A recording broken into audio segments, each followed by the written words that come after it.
আমার ছেলে সারা বছরই কাঁথা গায়ে দেয়, সারা বছরই। এই দেখেন, সারা বছরই কাঁথা গায়ে দেয়।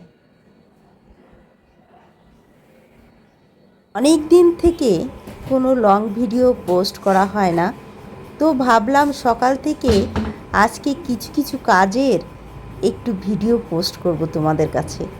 তো বন্ধুরা, এই দেখো, বেশ সকাল সকাল উঠে পড়ি একেবারে 6:30টার দিকে। তো যেহেতু ছেলে মেয়েরা স্কুলে চলে যায়, এটা ছিল গতকালের ভিডিও। তো তারপরে এই বিছানাপত্র সব গুছিয়ে ফেলছি। আর যেহেতু বিছানাপত্র গুছিয়ে ফেলাটাই সবচেয়ে বড় কাজ, আর ঘর ঝাড়ু দেওয়া। তো সব কিছু গুছিয়ে গাছিয়ে তারপরে এই ফাঁকে ফুঁকে একটু রান্নাও করব, কারণ সারাদিনে একটু ফ্রি থাকতে চাই। সকাল সকাল একটু রান্না করে ফেলি। এই দেখো, কথা বলতে বলতে আবার চলে এসেছি। এই কচুটা কিন্তু একটু সেদ্ধ দিয়েছিলাম, আর সেদ্ধ দেওয়ার পরে এটা কিন্তু এই মশলা পাকিয়ে তারপরে কিন্তু দিয়ে দিচ্ছি, তাহলে অতি সহজেই হয়ে যায় রান্না। আর কচু কিন্তু অনেক পছন্দের একটা তরকারি। তো এর ভিতর কিন্তু লাস্টের দিকে মাছ দিয়ে দিব, একটু কষিয়ে নিব, কষিয়ে কষিয়ে তারপরে আবার পানি দিব। তারপরে পানিটা যখন ফুটে উঠবে তখন মাছটা দিয়ে দিব।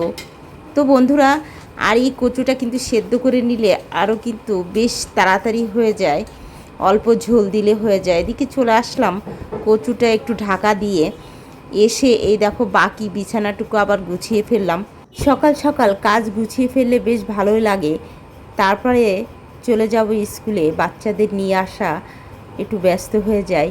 তো বন্ধুরা, এই দেখো বিশাল বড় একটা কাঁথা, আর এই কাঁথাটা আমি অনলাইন থেকে নিয়েছিলাম। এত বড় কাঁথা আমি ভাঁজ করতে গেলে আমার খুব কষ্ট হয়ে যায়। শীত হোক আর গরম হোক, সারা বছরই কাঁথা গায়ে দেওয়া আমার ছেলের বিশাল বড় বদ অভ্যাস। আর সে এই কাঁথাটাই পছন্দ করে, আর এই জন্য এই কাঁথাটা সবসময়ই ভাঁজ করতে হয়। তো বন্ধুরা, সব কাজ শেষ করে আবারও চলে যাব রান্না বান্নায়।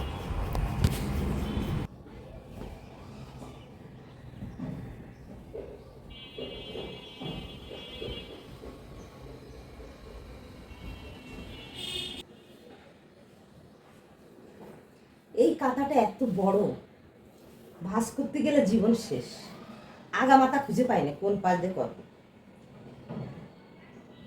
ভাঁজ করতে গেলে অনেক বড়। দেখেন বন্ধুরা,